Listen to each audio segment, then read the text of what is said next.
நீங்கள் பார்த்துக் கொண்டிருப்பது உங்கள் விஜய். இங்க பகவான் என்ன நினைச்சாள்னா, நம்ம அம்மா போகும் பொழுது அங்க அரண்மனையில எல்லாரும் வரவேற்கணுமே, அதற்கு எப்படி போய் சொல்றது அந்த வார்த்தைய, அதுக்கு என்ன யோசனை பண்ணலாம், என்ன உத்தின்னு பார்த்தால் குறி சொல்றது. யக்ஷர்கள்லாம் அந்த காலத்துல குறி சொன்னா அந்த குறி பலிக்கும். அதனால தன்னை ஒரு தானே ஒரு குரத்தி மாதிரி வேஷம் போட்டு விட்டாள். பகவானே சிருஷ்டி பண்ணி விட்டாள். கட்டங்கட்டமா போட்ட பாவாடை, கழுத்துல நிறைய பச்சைமணி பாசிமணி எல்லாம் போட்டுருக்காள். 16 வயசு, டீனேஜ். தன் சேலையே கிழிச்சு ஒரு பக்கம் தூளியா தொங்க விட்டு இருக்காள். அதுல அழுதுண்டே இருக்கு ஒரு சின்ன குழந்தை, 6 மாச குழந்தை. அது யாருன்னா பிரம்மா. பிரம்மாவுக்கு 6 மன்மந்திரம், இது 7வது மன்மந்திரம். கையில குறி சொல்லக்கூடிய ஒரு கோல். அந்த கோல் யாருன்னா சிவபெருமான். இதை சகிதமா தனக்கே உரித்தான பாடலை பாடிக்கொண்டு அரண்மனை பக்கமா வராள். ஓ அம்மே, ஊசி வாங்கலையோ ஊசி, பச்சைமணி வாங்கலையோ பச்சைமணி, பவளமணி பாசிமணின்னு உறக்க கோவிக்கொண்டே குரத்தி வந்துட்டார். குரத்தி வரத பார்த்த உடனேயே மகாராணியினுடைய தோழி குரத்தி அழைச்சிட்டு வராள். குரத்தி வா, எங்க இளையராணி பத்மாவதிக்கு சித்தப்பிரம பிடிச்சிருக்கு, அவளுக்கு ஏதாவது ஒரு நல்ல வாக்கு சொல்லுங்கள். உடனே குரத்தி என்ன சொன்னாள், அம்மா அந்த இடத்துக்கெல்லாம் என்ன கூப்பிடாதீங்கம்மா, அது ராஜ தர்பால், அவளுக்கு தகுந்த மாதிரி குறி சொல்லணும். அதெல்லாம் நான் சொல்ல மாட்டேன், ஆளுக்கு தகுந்த மாதிரி குறி எல்லாம் சொல்ல மாட்டேன், உள்ளத உள்ளபடி சொல்லுவேன். நாள் இல்ல, எங்க மகாராணி ரொம்ப நல்லவ, அழைச்சின்னு வா. குரத்தியை அழைச்சிட்டு வந்து உட்காத்தி வச்சாள். தரணி தேவி ஓடி வந்தாள். குரத்தி வா உட்கார், நீ எந்த ஊர்ல இருந்து வர, உனக்கு என்னெல்லாம் தெரியும்? அம்மா பச்சைமலை, பவளமலை, விராலிமலை, கொச்சிமலை, குடகுமலை, திருவேங்கட்ட மலைன்னு சொல்லுவாளே இந்த மலைப்பாங்கான நாடு எங்க நாடு. உட்கார் குரத்தி. அம்மா எனக்கு ஜோசியம் பார்க்க தெரியும், குறி பார்க்க தெரியும், நல்ல வாக்கு சொல்லுவேன். உட்கார். அம்மா நான் உட்கார்றது இருக்கட்டும்மா, இந்த குழந்தை பத்மாவதி சித்தப்பிரம பிடிச்சிருக்குனாலே அந்த குழந்தைய அடைச்சிட்டு வாருங்க. உள்ள போனாள் தரணி தேவி. பத்மாவதி அழைச்சிட்டு வந்து உட்காத்தி வச்சாள். பகவான் பத்மாவதியை முதல்ல பார்க்கிறாள். ஆஹா, எப்பேற்பட்ட முகம்! அழுது அழுது அழுது ஆனந்தம் என்றால் என்ன என்பதையே அறியாத முகமாக சோகமே உருக்குண்டு உட்கார்ந்து இருக்காள். குரத்தி குறி சொல்லுடி, என் குழந்தைக்கு நல்ல வாக்கு சொல்லுனாள் மகாராணி. அம்மா குறி சொல்றேம்மா. சொல்றதுக்கு முன்னாடி இந்த குரத்தி பகவான் என்ன நினைக்கிறாள், மலை மலை மலை மலைன்னு குறி சொல்லப்படாது, கொஞ்சம் குறி சொல்ற நாழியை கடத்திட்டு போவோம். குறி சொல்லிட்டா பத்மாவதி உள்ள அழைச்சிட்டு போயிடுவா, அப்புறம் பார்க்க முடியாது. அதனால பகவான் இந்த பத்மாவதியை பார்த்துட்டே இருக்கணும் மகாலட்சுமியன்னு சொல்லிட்டு மலமலன்னு குறி சொல்லலையா. அம்மா சொல்றேம்மா.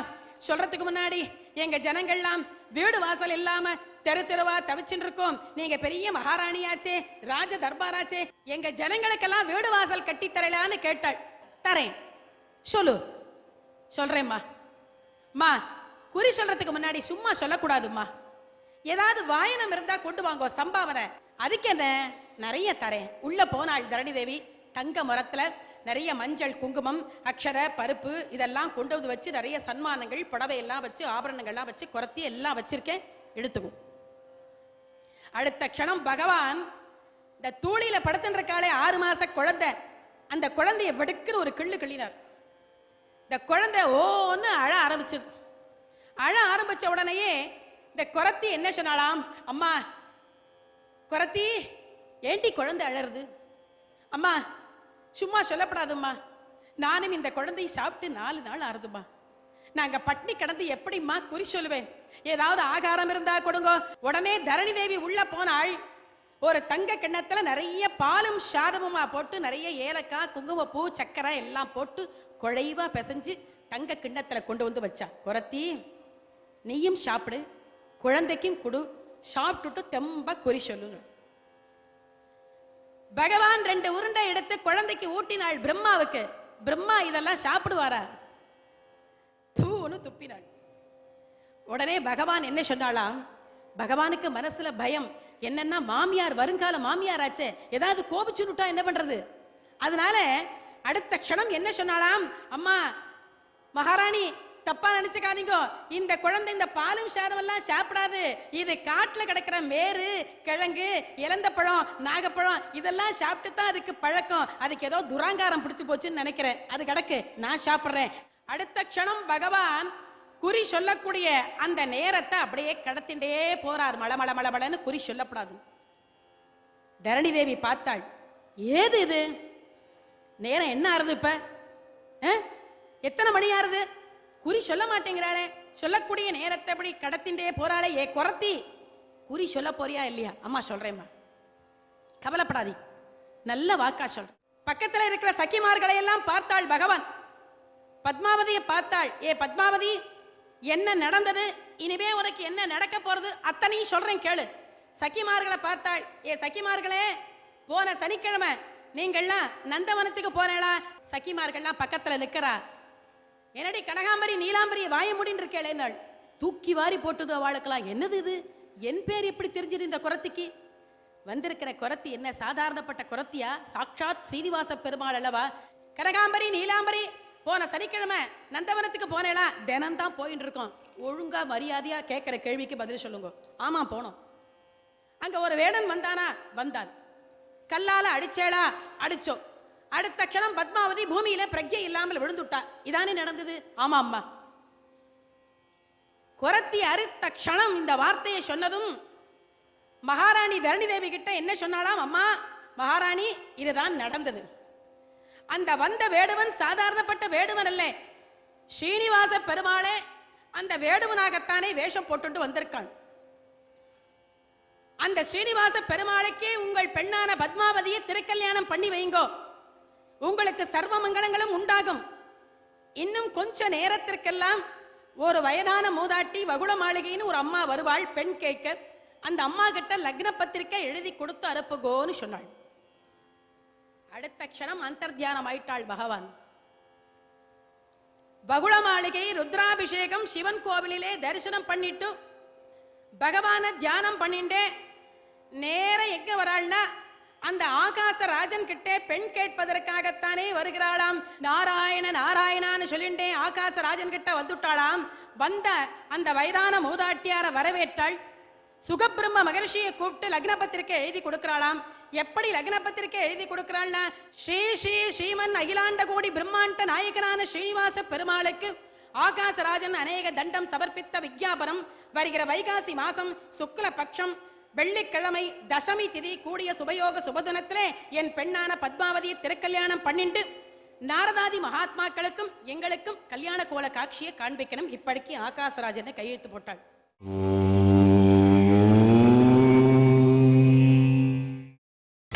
நீங்கள் பார்த்துக் கொண்டிருப்பது உங்கள் விஜய். இந்த லக்ன பத்திரிகையை சுகபிரம்ம மகரிஷி எடுத்துட்டு வகுள மாளிகை அழைச்சுன்னு வராள்.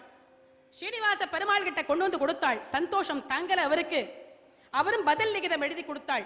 ஆகாசராஜனே, தங்கள் பெண்ணான பத்மாவதியை தாங்கள் குறித்த அதே முகூர்த்தத்திலே கல்யாணம் பண்ணிண்டு உங்களை கௌரவப்படுத்துகிறேன். இப்படிக்கு ஸ்ரீனிவாச பெருமாள் கையெழுத்து போட்டு கொடுத்துட்டாள். கல்யாணத்துக்கு வேணுங்கிற ஏற்பாடெல்லாம் நடக்கிறது. பகவான் இப்படி கட்டப்பட்டு ஒரு பெண், அந்த பெண்ணை போய் இப்படி கல்யாணம் பண்ணிக்கிறமா? அந்த விரக தாபம், தாபம்னு சொல்லக்கூடியது 9 ரசங்கள். அந்த 9 ரசங்கள்ல விரக தாபமும் ஒரு தாபம். அந்த தாபத்தை பகவான் தான் என்னென்ன ரசோபாவங்கள் அனுபவிக்கிறாரோ அதைத்தான் மனுஷாளுக்கும் கொடுப்பாள். பகவான் நினைச்சார்னா எத்தனையோ பெண்கள் கியூல நிற்பாளே.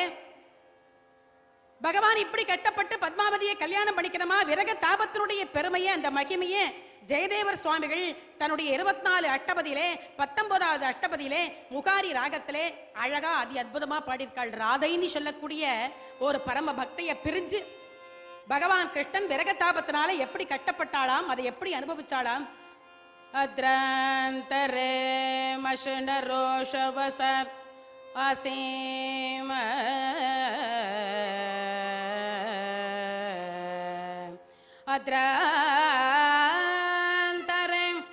அத்ராந்தரே மஷன ரோஷவசர் அசீம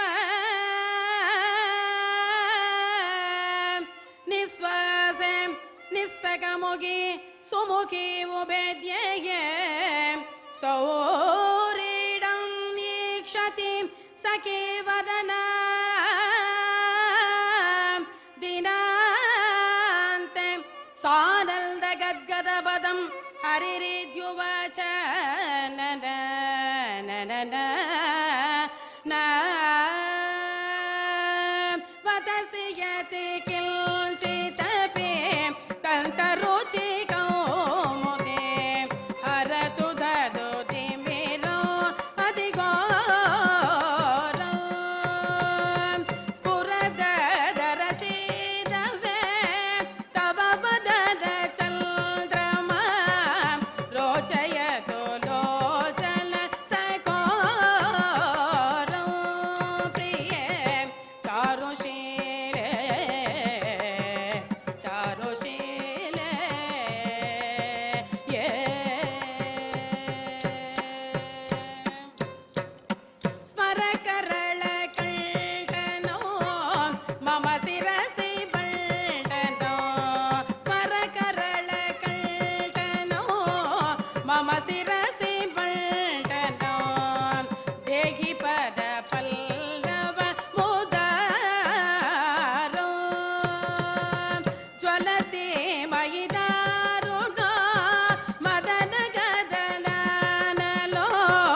அஷ்டபதியில என்ன ஒரு பெரிய தாத்பரியம்னா, அந்த 24 அஷ்டபதியிலையும் 23 அஷ்டபதியிலையும் ஸ்ரீ ஜெய தேவன் தான் வரும். இந்த ஒரு அஷ்டபதியில மட்டும்தான் அந்த ஜெயதேவருடைய தர்மபத்னி பத்மாவதி, அந்த புண்ணியவதி பாக்யவதிக்கு ஒரு தாத்பரியத்தை கொடுத்து, பிராதானியத்தை கொடுத்து ஜெயத்து பத்மாவதின்னு எழுதியிருக்காள்.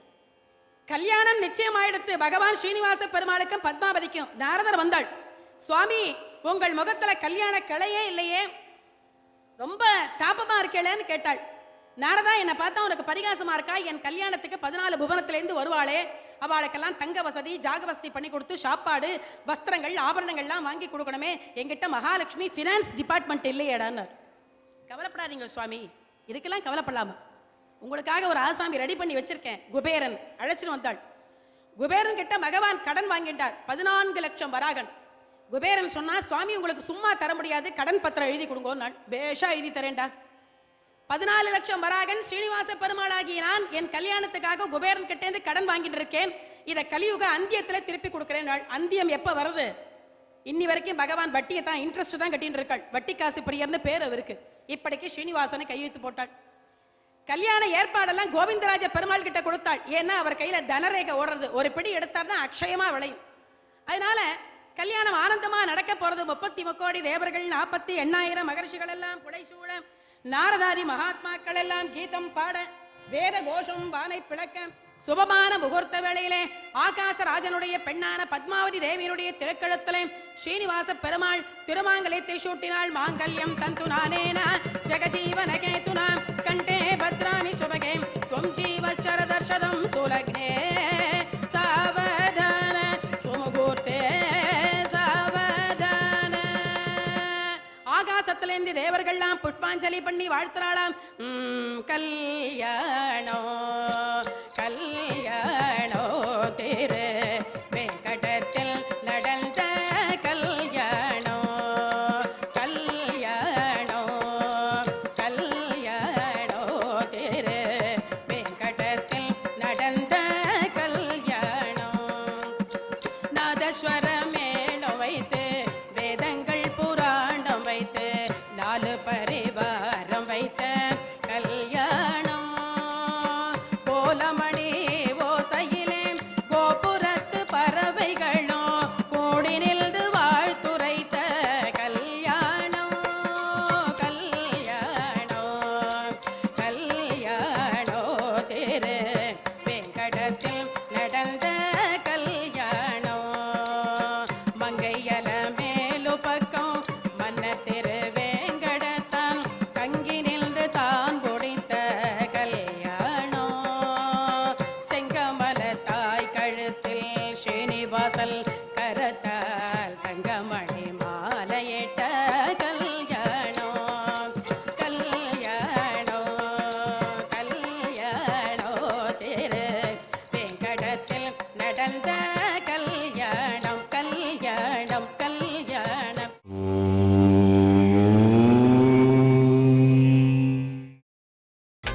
நீங்கள் பார்த்துக் கொண்டிருப்பது உங்கள் விஜய். இப்படி பகவான் கல்யாணம் பண்ணினுட்டாள். இந்த கல்யாணத்திற்கு பிரம்மா சரஸ்வதி பார்வதி பரமேஸ்வரன் இத்தனை பேரும் வந்திருக்காளாம். எல்லாரும் என்ன சொல்றான்னா, அப்பா குழந்தைய ஸ்ரீனிவாசா, நீயும் பத்மாவதியும் மாலை மாத்திக்கணும், ஊஞ்சல் சேவை கொடுக்கணும். இதுக்கு திருப்பதியில ஊஞ்சல் சேவை நடக்கிறது பாருங்க, அது பார்க்கணும்னு ஆசையா இருக்குன்னாள். மனுஷியா கல்யாணத்துலதான் மாலை மாத்தி ஊஞ்சல் போட்டு திருமங்கலி தாரணம். பகவானுடைய கல்யாணத்துல திருமாங்கலி தாரணம் ஆனதுக்கு அப்புறம் தான் மாலை மாத்தி ஊஞ்சல் போடுறது. மாலை மாத்திக்கிறாளாம் பகவான். மாலை மாற்றினாள் கோதை மாலை மாற்றினாள், மாலை மாற்றினாள் கோதை மாலை மாற்றினாள். மாலரங்கன் மகிழரங்கன் மாலை அவர்தன் மார்பிலே மாலை மாற்றினாள் கோதை மாலை மாற்றினாள். ரங்கராஜனை அல்ப தங்கநேசனே ரங்கராஜனை அல்ப தங்கநேசனே வாழ்த்து கூறி பூசுரர்கள் பேசி மிகவும் வாழ்த்தவே மையலாய் தையலாய் மாமலர் கரத்தினால் பூமாலை மாற்றினாள் கோதை மாலை சாற்றினாள். மாலை மாத்தியாச்சு, ஊஞ்சல் போடுறா. எப்பேற்பட்ட ஊஞ்சல்! 4 வேதங்களையும் 4 சங்கிலிகளாக போட்டு சொன்னமயமான ஊஞ்சல்ல உட்காத்தி வச்சு சுகாசினி பெண்கள் எல்லாம் திருஷ்டி சுத்தி பாடுறாளாம். கண்ணோஞ்சலாடிருந்தாள் பத்மாவதியும் கல்லோஞ்சல் ஆடியிருந்தாள்.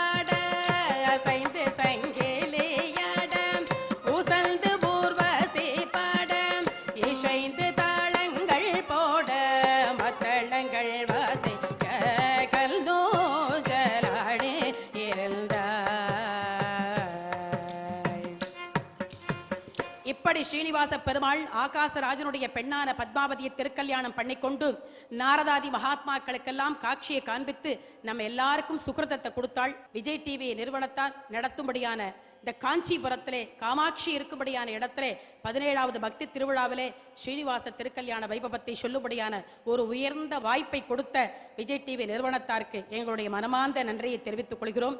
இத்தனை நாழி பூரணமாய் இருந்து இந்த திருக்கல்யாண வைபவம் ஸ்ரீனிவாச திருக்கல்யாண வைபவம்னானே குபேர கடாட்சம், மகாலட்சுமி கடாட்சம், இந்த 2 கடாட்சமும் நம் எல்லோருக்கும் கிடைக்க வேண்டும் என்று சொல்லி ஸ்ரீனிவாச பெருமாளை பிரத்யேகமாகத்தானே பிரார்த்தனை படிக்கிறேன். ஸ்ரீயக்காந்தாய கல்யாண நிதயே நிதயேத்தின ஸ்ரீ